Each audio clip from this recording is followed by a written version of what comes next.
It's a huge risk giving up a full-time job to try to make a living from property development. This week, I'm meeting two developers from opposite ends of the country who have done just that.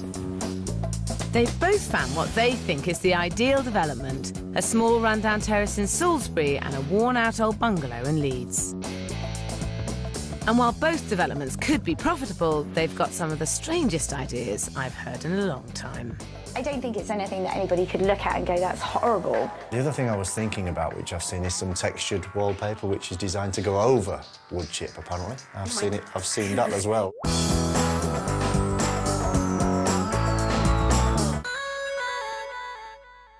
For first-time developers, a small project is a really wise idea, as long as you remember not to try to cram every design idea you've ever had inside its 4 small walls. But when you've just escaped from a job you're bored of, like John Jessup in Leeds and Catherine Church in Salisbury, it's easy to get carried away on your first development. Like thousands of other IT professionals before her, Catherine wants a more creative job. So she's jacked in her desk job and monthly paycheck, and she's taking her chances in property. Herself and partner John want to transform this, a tiny terraced house, which they aim to turn into a unique designer home for a trendy young professional. This house will have a large, airy, spacious, beautiful, open-plan living area with a fantastically designed kitchen. And I think people won't even need to go upstairs before deciding to buy this house. Catherine is nothing if not confident, but what she doesn't realise is that just having a grand vision won't necessarily get her the quick sale she needs. The market in Salisbury has levelled off recently, and properties are now taking an average of 12 weeks to get an offer.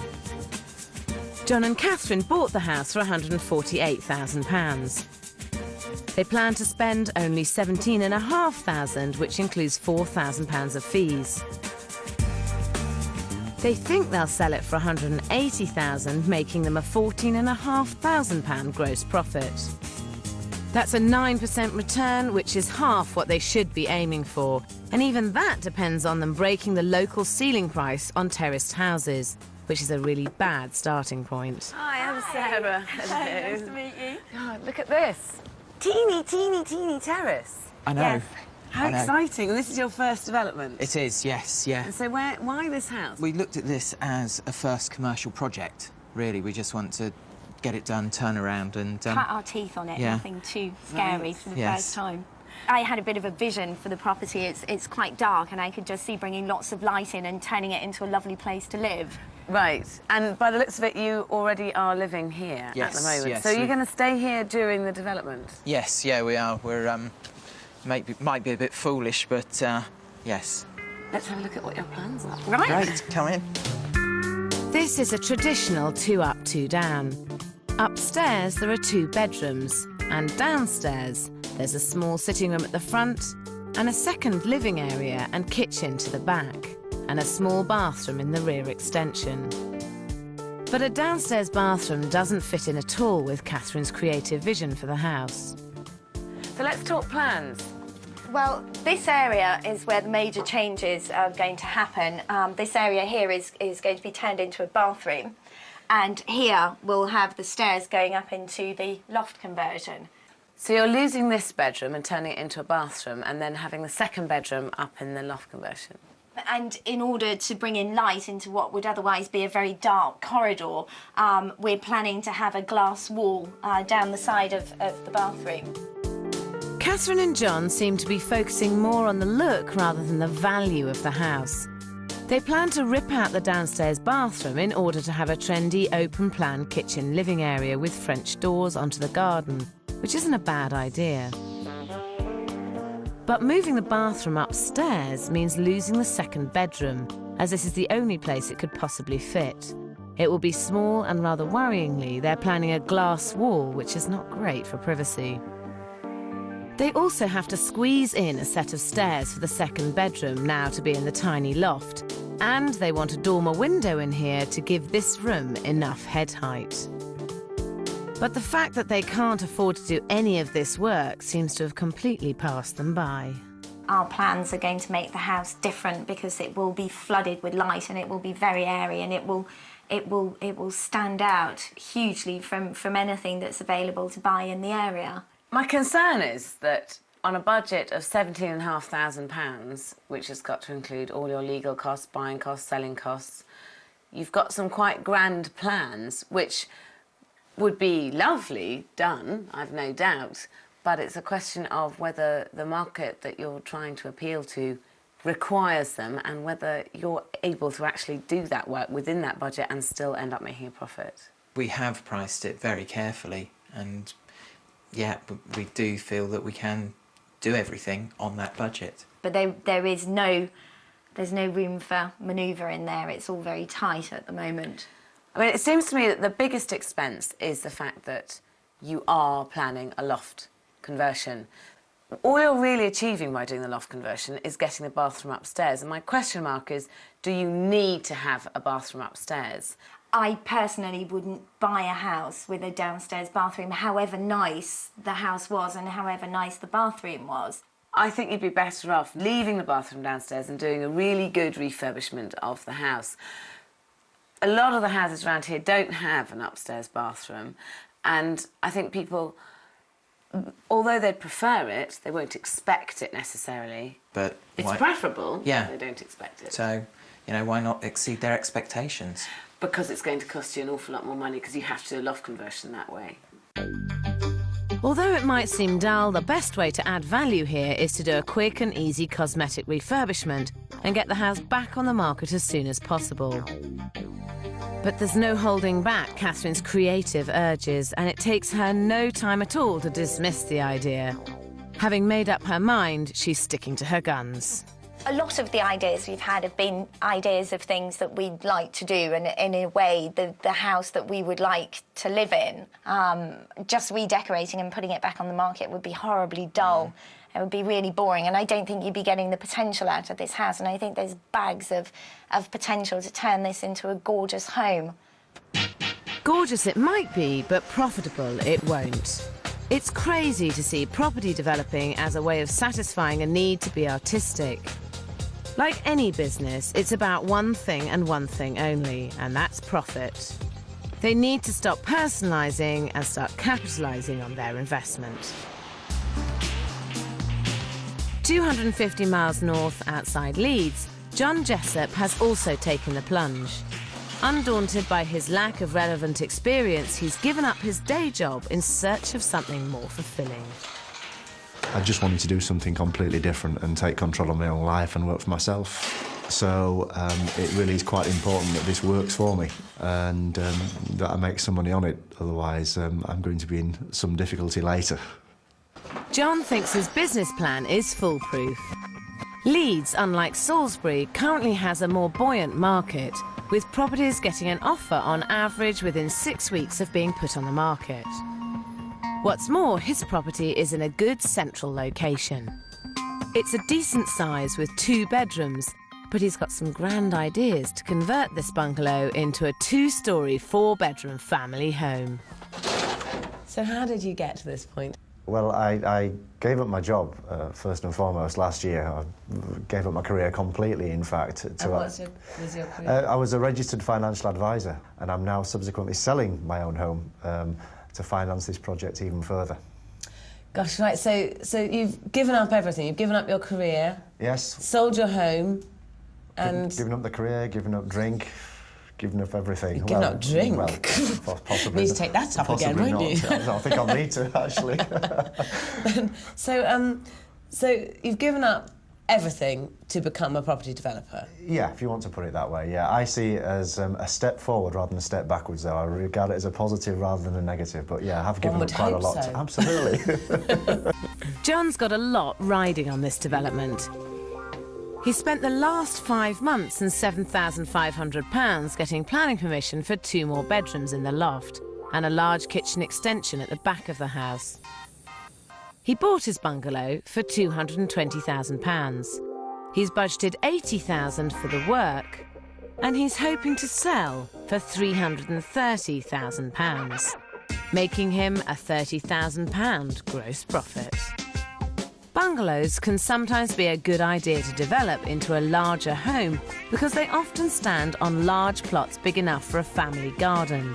But these developments are rarely worth as much as a house with the same number of bedrooms.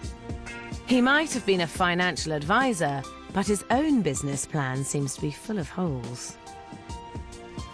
It is a lot of work that you're planning on doing, and my only question mark would be, as a development, is this the best solution for this house and the plot of land it's on? The better solution, I think, for this would be to refurbish the bungalow as it is. Have it as a standard 2-bedroom bungalow, and you can make it the best bungalow it can possibly be.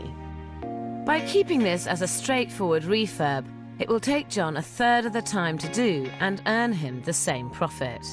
And although the back garden is a little big for this bungalow, he could look into selling it to one of the neighbours, which would be more money in the bank. But the question is, will financial advisor John take my financial advice? I'm so far down with it now that the planning permission's taken weeks, the builders have taken weeks to organise, they're starting in a couple of weeks' time. They may be wise words, and it may be that I'll come to regret it, but I'm going to get on and do it as I originally planned. It's your house. Absolutely. And it's his money. I think John is about to spend thousands of pounds he doesn't have to. And so are Catherine and John in Salisbury, indulging a passion for creativity that could completely destroy their profit. But Catherine is convinced her grand vision will earn a premium. I don't think it's anything that anybody could look at and go, that's horrible. But, you know, we'll see. Hopefully that'll be worth its weight in gold.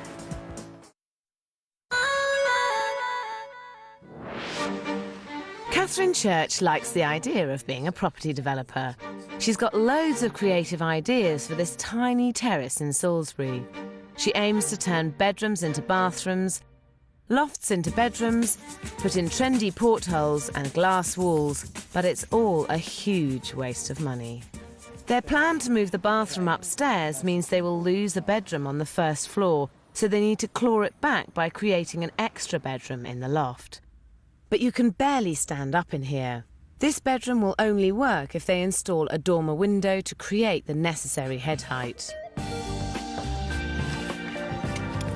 But although they're already in week 2, they haven't yet checked out with the council about the dormer.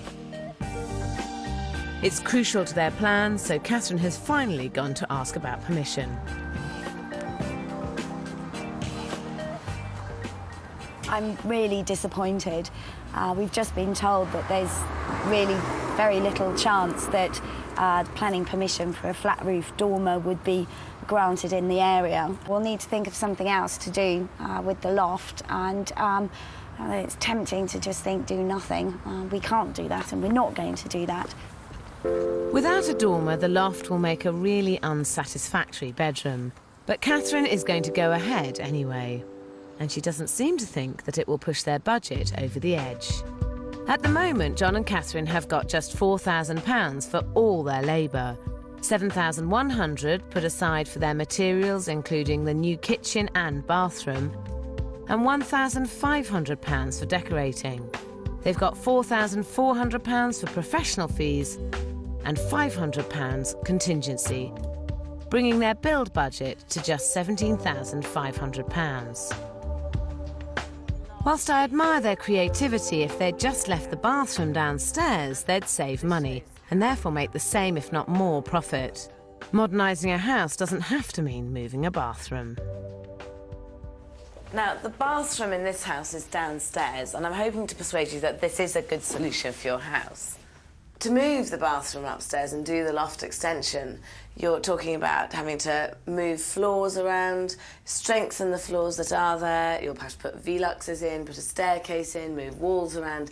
You've got a lot of added expense, and actually, by the time you've spent all the money doing that, you'll probably find that there's not really any extra profit in it. We're not making a huge amount more money by moving the bathroom upstairs, and profit remains pretty much unchanged.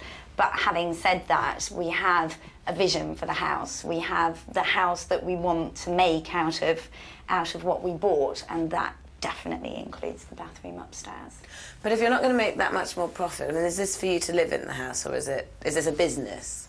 We're using this as a sort of first-time development. We're hoping to sell it as soon as it's ready to go on the market. You know, we're not anticipating living there. So if you're not going to make any more... We will make some profit. We will make more profit, but not double it, for example.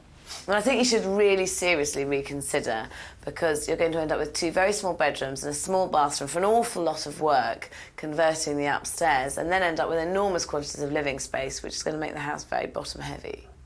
Well, we're going to have to agree to disagree on that one, because we are determined. We're going to move the bathroom upstairs. The advice we've had concurs with what we think, so we're going to steam on ahead. And they do steam on ahead.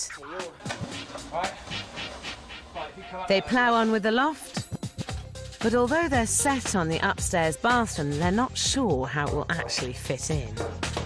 Distance to the bathroom, this is the internal wall, That's isn't the it? internal wall. So it's 160 from that wall. Bath to there. That's going to be too tight, isn't it? What about perhaps putting a corner bath in with a shower over it or something? We wanted a separate shower. I know we wanted a separate shower cubicle, but that's not usable space, and it would just be horrible. It would look cluttered, it would look crowded. So we're going corner bath? I think so. I think it's a better option. Okay, all right, let's do that. Putting a corner bath in a modern development is a terrible idea. I've got to talk them out of it. Shower. I've heard you're having a corner bath. Yeah, well... Well, we're sort of thinking about it, because the option... Don't think for long. It's a No. terrible idea. If you're a tall, they're hopeless to get in. They use an enormous amount of hot water up, so they're very, very ecologically unsound. And they look a bit... They're all plastic. What we really wanted was a shower cubicle in the far corner there, Yeah. and then a bath here.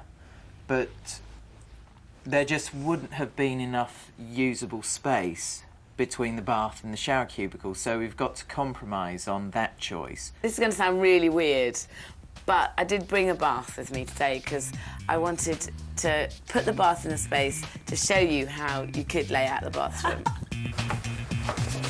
It should be here. Oops. So that you have the bath here, loo next door to it on the wall there, basin here, and then you have the door here opening this way, and then you have plenty of room for a shower in front of you. I Wow. hadn't even thought about that layout. Wow. What do you reckon? I think Much better. That's brilliant. Yeah. Oh Sounds my that. word, that's I think the that's word I brilliant. like. Brilliant, brilliant. I think that's such a good idea. Yeah. John and Catherine have had a lucky escape here. They shouldn't really have even started on the loft before finalising the bathroom layout. With the upstairs taken care of, Catherine turns her attention to downstairs.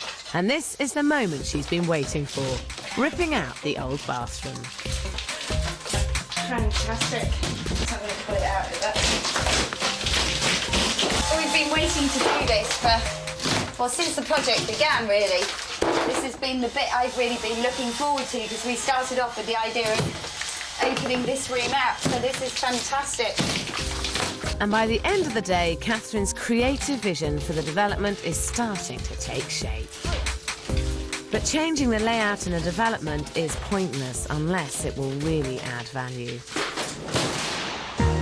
250 miles north, just outside Leeds, John Jessup seems a bit more open to change than Catherine. And putting his financial advisor's background to good use, he's done some basic maths. Finally, he's realised that his idea of turning his bungalow into a 2-storey house just won't get him the profit he wants. So he's ditching the idea. I think it's sensible to go ahead with the renovation as a bungalow and keep it as a bungalow. It's been hard work thinking about it, really, but now the decision's made, I'm very enthusiastic. I want to get on with it. So far, so good. Except that as well as cutting back on his plans and his schedule, John's also slashed his budget. Way too much. And here his maths seem to have let him down. John thinks he can stretch £12,000 to not only update the decor, kitchen and bathroom, but also knock through the kitchen and dining room put French doors in at the back of the house and landscape the back and front gardens. By my calculations, all this building work would cost nearer £20,000. But John's come up with a cunning money-saving plan that's all too familiar. What I've decided is that a lot of the basic building work I can do myself rather than pay somebody to do it. And I think if I do that, I'll have a better chance of hitting the 12,000 budget. But it's not being done on the cheap at all. There'll be no compromise in terms of quality here. Famous last words, and I'm not convinced. Hi, Sarah. Hi. Come in. Footing on the rubble. Welcome to my Got all nightmare. changed. I think it's very brave taking on this project yourself. But are you quite good and quite interested in DIY and Oh, God, yeah. that kind of thing? Yeah, no, I mean, I think one of the reasons I got into wanting to get into this property developing in the first place was because I've always been tinkering with DIY. Now, this is a different scale and a different level, but hopefully there's a bit of aptitude there. I just think that A, you need to make sure that you don't cut any corners and you have a superb finish, which is absolutely essential. And B, you need to make sure that it doesn't take longer than it would have taken with someone else doing it by you doing it. Understood. I'm hoping that I'm competent enough to do the job relatively quickly. I will take a little bit longer than a skilled person would, but not substantially longer. Yeah, essentially. But speed isn't my biggest worry here. This house needs a lot of modernising, and that takes dedication. I noticed that the whole room is covered in wood chip. The whole room. That's Yes. going to be a hard job getting this off. I'm going to leave it for the most part on the walls. The main reason, I'll be honest, is that if I start taking this off, I know that a lot of the plasterwork is going to cause me a problem underneath, and I'll end up with a room like the dining room where I'm down to the brickwork again, and I really do not want to go to the time and trouble with that. What about this corner here? You've got a bit missing. Yeah, there's a bit missing which will have to be patched up, certainly. Only to the corner, So you'll and I'll leave the wall plain. splice in a bit of wood chip there? No. Yeah. You're joking, aren't That's you? the plan at the moment, yeah. But you're modernising the house. You're not sticking it together with bits of glue. It's meant to be a modernised house. That's the whole point. I know, but I think walking into the kitchen, in the end, it will be barely noticeable, seriously. The other thing I was thinking about, which I've seen, is some textured wallpaper, which is designed to go over wood chip, apparently. I've seen that as well. They're So. adding insult to injury there. Well, you it's- can't cover it up with more layers of cover-up. know, Why don't you it's an just do the option. right job and take the wood chip off, replaster the wall where it needs to be plastering? Everywhere. And then, yeah. I'm amazed that John can't see that this wood chip has no place in a newly modernised home.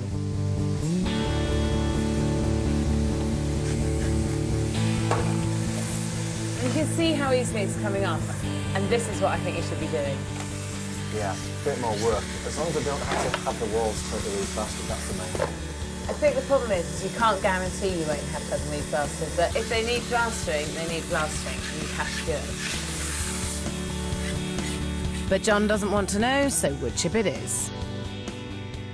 I can't see anybody walking into the house and thinking this is a fantastic kitchen, but it's got a bit of wood chip here, so we're not going to buy it. It's possible to take a whole house right back to all the brickwork and start again from scratch. And you can do that with every property. But I'm simply not prepared to do that here because I don't think it would be time and money well invested. It's true you should aim for minimum investment and maximum return, but you won't get any sort of return with a poor finish. John is in serious danger of cutting a corner too far. Back in Salisbury, Catherine is doing the opposite, heading for maximum investment for minimum return, so she can create a unique designer property. Come on through, you'll see some changes. Excellent. All the walls have come out, and I just really see what I saw when I first walked into the house, and what we wanted to achieve was this massive, big, open, airy room, so it's really exciting. Do you have any other plans for this room? Or is Well, this it? the last bit that was part of the original plan was the porthole window, which is here. There we go. And that's going to be placed round about here. There we are. So, again, that'll bring light in both to this space here, to the stairway, and also into this room, which I still feel is slightly dark. I think if you're trying to get light into this room, you could achieve that with the right lighting and right decoration, and you'll make it lighter and brighter than you would by having a porthole in. In terms of the porthole, I think it will add. I really do think it will add. It's not essential. It's not essential, so I suppose on that basis you could say it's a luxury. But we are trying to bridge that gap between country cottage and something more funky and modern. The only thing I'm wondering is whether you're trying to kind of shoehorn lots of cool ideas into the development that you happen to be doing. And this is a little terrace in a little lane in Salisbury. It's not a loft house. I did think about that and think, am I going one step too far? But we're looking to, and I did consider it, but I think we're looking to break a price barrier really here. Once again, Catherine and I simply don't agree. And as it's her house, she forges ahead regardless.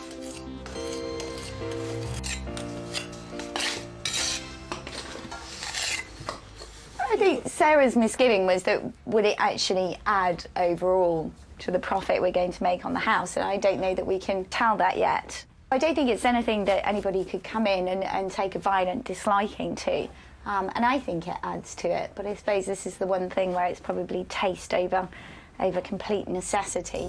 The problem is, I'm not sure Catherine's taste will be her buyer's taste. Upstairs, she's made some even stranger decisions. Glass blocks are totally inappropriate for this house, and even more so for a bathroom. So after 6 weeks, Catherine's got the look she wants, but they've now got to put the house back together. And they're living in the middle of it all, making it even harder work. This is the bedroom. This is the sleeping area, should I say. So you sleep under this? Yeah. We literally take all the dust sheets off and go to sleep. You've got no ceiling and they're doing a loft conversion while you're sleeping underneath. It's not ideal. It really isn't ideal. It's horrendous. You must be mad. Well, I'm beginning to think that, actually. I knew it would be a mess. Is it worse than you expected? Yes. If you live on site, I think it makes the building work take longer because the builders don't have a free rein to just gut the place. You spend so much time moving your stuff around and cleaning behind you. If this ends up being a career long term, I think you should really think about living elsewhere. I certainly would. I certainly would. Whilst Catherine's already finding it hard living on site, they're only halfway through and things aren't about to get any better. Everything is a mess and everything is just hard work. It's always a chore getting up in the morning. It's bloody hard and we won't do it again.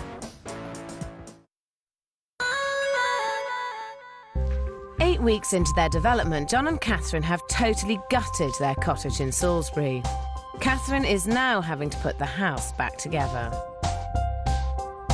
And she's realising that project managing a development is more about being organised 3x2 timber than about being creative. meters in length. But however hard it is for Catherine, at least it's her only job. John is still working full-time during the day to help pay the bills and mortgage, and labouring on site every evening.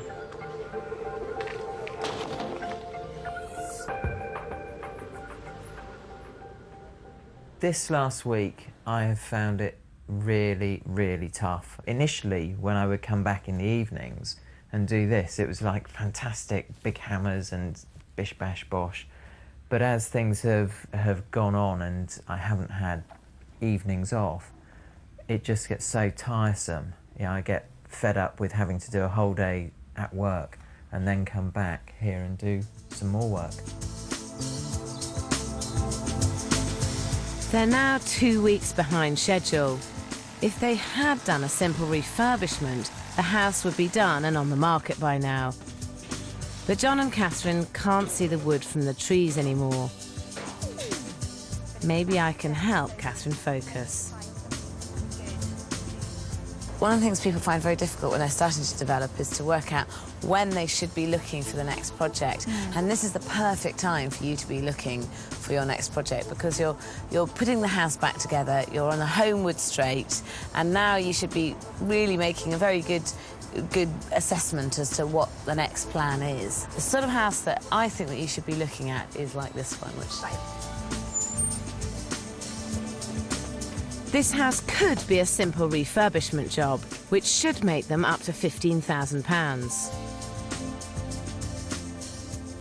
So, what do you reckon? Is this the kind of house that you would consider buying? Absolutely. This is perfect. This is much more traditional development property than the one we started with, because the decor is just so tired, and structurally, apart from, you know, a couple of bits in the bathroom there and possibly putting an ensuite upstairs, there really isn't a huge amount to do. Would you put the bathroom upstairs in this development? I don't think I'd move a whole bathroom upstairs, no. But I think it would be important to put a loo or something upstairs. You've got in an ideal world, but it just depends on the market around here. And I think that the market around here doesn't need an upstairs bathroom. It needs 3 bedrooms upstairs to get its maximum value.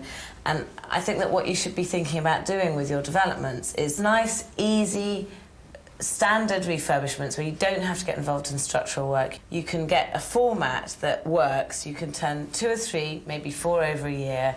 Don't get too carried away, because it is tempting to get carried away. And this house just shows that actually there's nothing wrong with it as it is. It just needs bringing up to date. Although it might seem boring, sometimes you simply can't afford to be creative just for the sake of it. In a floundering market, you won't make any extra profit with unnecessary and expensive frills. In Leeds, ex-financial advisor John Jessup has taken this idea a little too literally. He doesn't think it's worth spending any money on frills of any sort, and is running the risk of this turning into a bit of a botch job. I'm aiming for a high-quality finish, and I'm confident I can achieve that. I've done enough sort of finishes in a DIY capacity to know that you need the look to be right. But knowing it and doing it are two different things. John is keeping his fingers crossed that he can achieve that finish on no money. So he's hunted down freebies and bargains, but some of them are frankly just not good enough to give an impressive end result.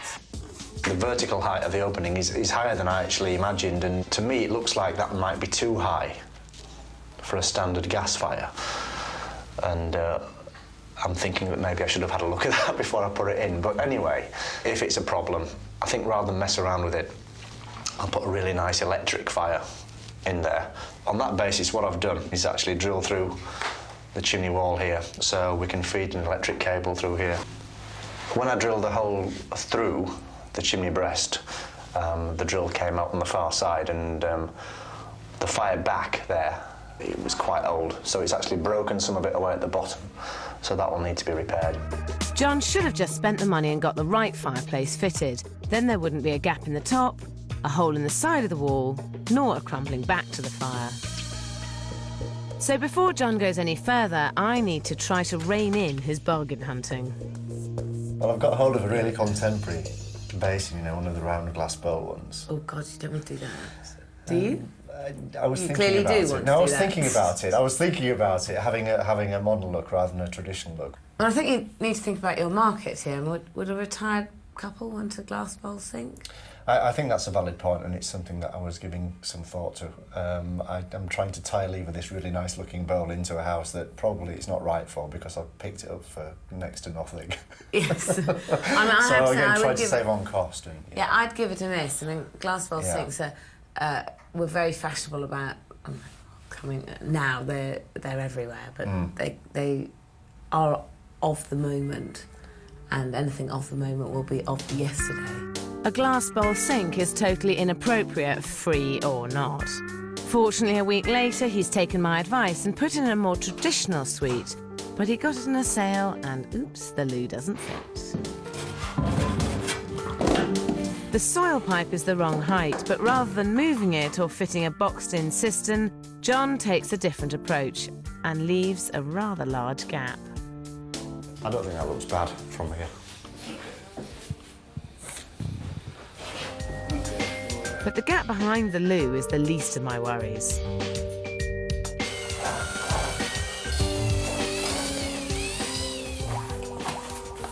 I really should have done this before I got the toilet in, you know. I don't want to make a mess everywhere. And I thought John was confident with his finishes, but standards are slipping here because he's trying to save every penny he can. No matter how buoyant your local market is, you should never rely on it to sell your property. A bad finish will always let you down.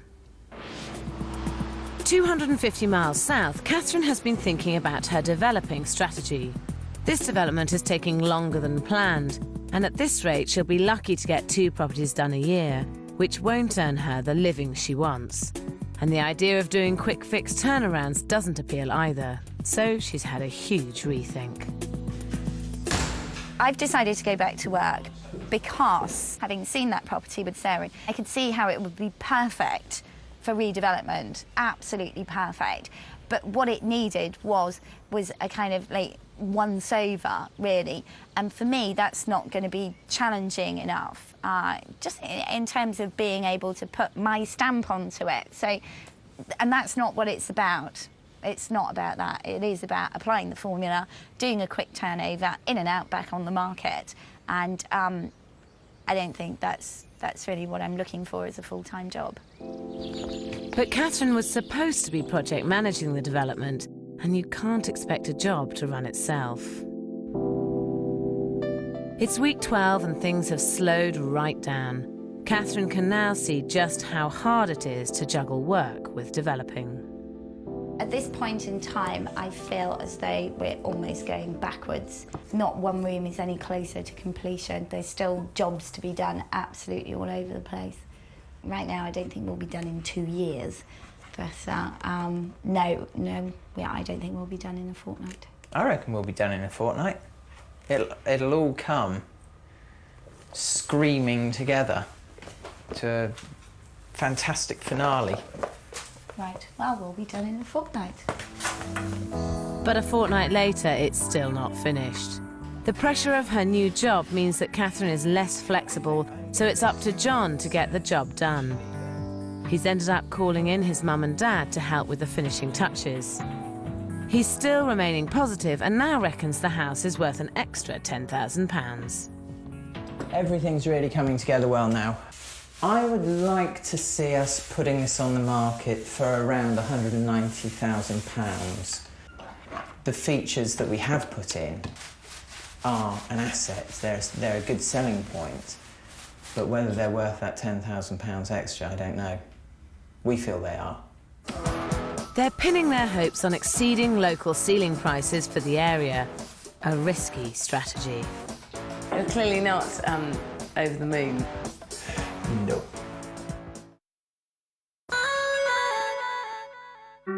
Four months ago, this tiny terrace in Salisbury was a decorative disaster. Now it's completely changed beyond recognition. Hi, how are you? Hi. Oh, this is amazing. And at last, after 16 grueling weeks, the house is finally finished.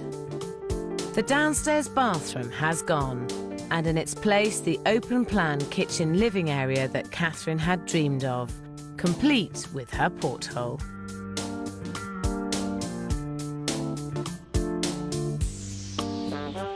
Upstairs, what was a good-sized double bedroom is now the new modern bathroom and stairway to the attic. They've stuck to my layout and have got both a separate shower and full-sized bath in here.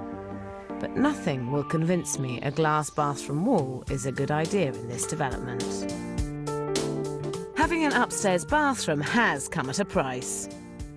It is quite limited head height, actually, up here, isn't it? So, I mean, you don't have that much of the room you can walk around in. I don't think I would want to have this as my everyday bedroom, but we were quite specific in who we were targeting the house at, and it was a professional couple who would need this as a guest bedroom for weekends. There's always a compromise with limited space. You get something and you take something away. And what you've got here is you've got the bathroom upstairs, but what you haven't got anymore is a good-sized second bedroom. So that's the deal, really. Yeah. Although some of their ideas are a little too personal, there's no doubting the quality. You were going to spend £17,500, weren't you? Do you know how much you came in at in the end? We spent £25,000, but that was a choice that we made by putting better kit in, you know, better kitchen, better carpet. I have to say, I think it's pretty impressive to do this for 25. I thought 17.5 was so low, and 25 is I mean, hats off to you for doing it for that. John and Catherine's labour cost inevitably rose from £4,000 to £5,500. Their materials went up to £13,260. Decorating came in just £77 over, and fees went up to £4,634. This means their total spend leapt up by 43% to just under £25,000. The question mark comes where does the cost of doing those things mean that you make any extra money, or is the cost of those things, are you doing it for fun? And if it's your home, then that's really cool. But I think if it's a business, you have to work out whether it actually stacks up. I just feel that what we've done here has been the right choice. Hopefully the figures will reflect that. They made the choice to spend more in order to get the look they were after, but I'm not sure it will mean that they'll get the £190,000 valuation they want. Oh wow, no, that looks absolutely lovely. Not sure about the glass box for privacy. And they've got the separate shower cubicle, that's what we like to see. Have a slight problem with the head height. It means a limited amount of space to move around in. I'm sure these are lovely views, if you can get there. I believe this property should achieve £180,000. I would value this property at £179,000. I think the property's worth £180,000. I've had 3 agents round and they've come in at an average of £180,000. How do you feel about that? I would have liked to have seen that figure be slightly higher. It's Salisbury, isn't it? I suppose people have no taste. You would make £7,000 profit if you did sell at that sort of level. Woohoo. Is that really not worth it? It's hardly worth all the time and effort. You're clearly not over the moon about a £7,000 profit over 4 months. No. Financially, it would have stacked up better if you'd done a straightforward refurbishment. All I can say is a good job I've gone back to work. But even a £7,000 gross profit is dependent on finding a buyer.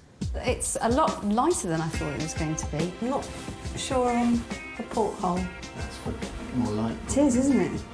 Although, can you be seen when you're sitting in the bath? It just makes me feel a bit claustrophobic up here. This is cosy. It's a good job I'm not 7'6", though. And a nice walk-in shower as well, which is totally enclosed. Looks good.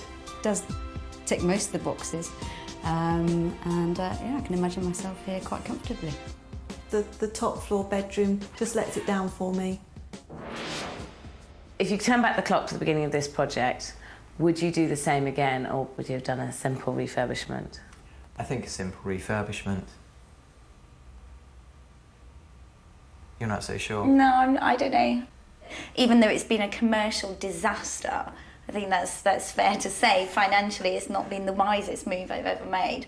But even so, I've just enjoyed doing it so much that I would probably do this one the same, but I don't think I'd approach another one in the same way. We would not do this amount of work for £7,000. Fortunately in Leeds, John Jessup is still loving his new career. And after 16 weeks hard graft, his bungalow is also finally finished. It's taken 2 months longer than he'd hoped, but the result is very beige. However, this 2-bedroom bungalow does look fresh and modern. And the open-plan kitchen diner will certainly appeal to his target retirement market. I'm pleased with the end result. I think it has turned out probably better than what I'd hoped, really. Amazingly, John's final spend has come in at £13,000, just £1,000 over budget. But I think it shows. There's still plenty of wood chip everywhere, and instead of the badly fitted slate surround, there's a wooden mantle but no electric fire. The shower door doesn't close.